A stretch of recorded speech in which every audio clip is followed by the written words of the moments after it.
अंकशास्त्राचा ज्योतिषी म्हणवणारा अशोक खरात खरं तर गणित विषयात 28 गुण मिळाल्यानं नापास झाला होता।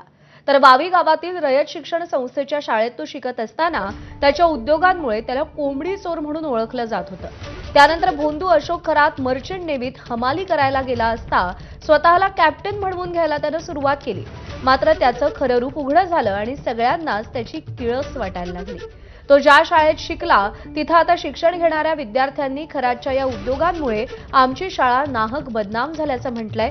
तर त्याला या परिसरात कोंबडी चोर म्हणून ओळखलं जात असताना देखील एवढे मोठमोठे नेते त्याला कसे भुलत गेले याबद्दलही आश्चर्य व्यक्त केलंय। सगळ्यांनी वैज्ञानिक दृष्टिकोन अंगीकारावा अशी अपेक्षा या शाळेतल्या विद्यार्थ्यांनी व्यक्त केली आहे। सिन्नर तालुक्याच्या वावी गावातील रयत शिक्षण संस्थेची ही शाळा 1957 साली ही शाळा स्थापन झाली आणि तेव्हापासून या शाळेमध्ये 10वी मध्ये म्हणजे त्यावेळच्या मॅट्रिक मध्ये जो विद्यार्थी या केंद्रावरती पहिला आला, प्रथम क्रमांक ज्यांनी पटकावला, त्या विद्यार्थ्यांची नावं या बोर्डवरती आपल्याला पाहायला मिळतात। 1983 साली जो विद्यार्थी इथे पहिला आला त्याचं नाव आहे घंगाळे PS। मात्र ही शाळा इतकी सुंदर संस्था ज्या शाळेला लाभली आहे ती रयत शिक्षण संस्था, ही शाळा या हुशार विद्यार्थ्यांमुळे ओळखली जात नाहीये, तर ओळखली जाते आहे नको त्या ओळखीमुळे, अर्थात अशोक खरातमुळे। आणि जो अशोक खरात जगासमोर स्वतःला कॅप्टन म्हणून घेत होता, तो अशोक खरात या शाळेचा एक नापास विद्यार्थी आहे। अशोक खरात जिथे शिकला ती ही शाळा असं म्हणून जे ओळखलं जात आहे ते हे दुर्दैव आहे। नक्कीच हे खरं तर खूपच दुर्दैव आहे। अशोक खरात यांच्यामुळे आमच्या गावाचं नाव देखील खराब होत चाललेलं आहे। खऱ्या अर्थाने ते तर राहणार त्यांचं मिरगाव आहे, परंतु आमच्या देखील गावाचं नाव त्यामध्ये खराब होत आहे। त्यांनी अशी जी भंगार लाजिरवाणी गोष्ट अशी केली की समाजापुढे काय मांडावी हे बोलणं सुद्धा या बाईटवर आम्हाला बोलू का नको असं झालेलं आहे।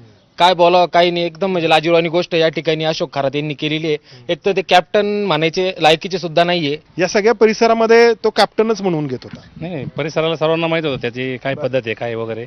इथं तर त्यांना कोंबडी चोर असंच म्हटलं जायचं पहिल्यापासून। या भागामध्ये कोंबडी चोर म्हटलं जाईल। हो, कोंबडी चोर, मोटर चोर आमच्या वडिलांच्या वर्गात होते। आमच्या वडिलांनी आम्हाला स्वतः सांगितलेलं आहे हे कॅप्टन खरात हे कोंबडी चोर होते पहिल्यापासून। घरून अंडे चोरून आणणे, शाळेत विकणे हा त्यांचा पहिल्यापासूनचा धंदा होता। नंतर ते शाळा सोडून गेल्यानंतर ते 5-7 वर्ष गायब झाले। मग त्यामुळे मग ते कुठे गेले काय झाले, नंतर डायरेक्ट कॅप्टन बनून झाले। आता तुमच्या मार्फत आम्हाला कळलं का ते कॅप्टन तर नाही म्हणे, तिथं नेव्हीवर काय कामाला होते ना काहीतरी काम करायचे, आणि आता तिने जर कॅप्टन म्हणून इकडे लोकांना इतकं फसवलं आजपर्यंत भागात। म्हणायचं एवढंच आहे का सर, यामध्ये मोठे मोठे मंडळी फसले यामध्ये का यांनी जास्त मॅजिकवर विश्वास केला। पण म्हणायचं एवढंच आहे का विज्ञान आणि या गोष्टी सोडून आपण या गोष्टी जास्त विश्वास ठेवतोय। आपण एवढे मोठे मोठे नेते फसले गेले यामध्ये, पण आता बोलणार तरी काय असा प्रश्न निर्माण झालेला आता तरुण पिढीला। कॅमेरामन अमोल गवाळेसह मंदार गोंजारी, ABP माझा, वावी, नाशिक। नाशिकमधल्या भोंदू अशोक खरातच्या कारनाम्यांनी महाराष्ट्र हादरलाय। रोज त्याचे नवनवीन कारनामे समोर येत आहेत। शिर्डी जवळच्या काकडी गाव इथं त्याचा